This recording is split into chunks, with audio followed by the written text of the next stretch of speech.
see if she'll let go.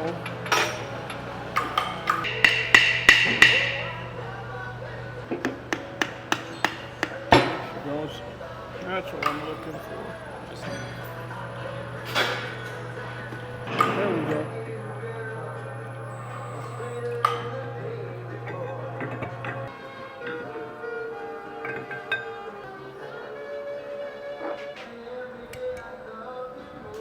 This is the port that lubes the seal. The seal's down in here. And that's the tube right here that feeds the seal. That's where the ball check is, underneath that. Actually, the spring is in there, and the ball underneath it. Something like this animal. It just regulates the flow of oil to the seal, so you're not getting full pressure out of this thing.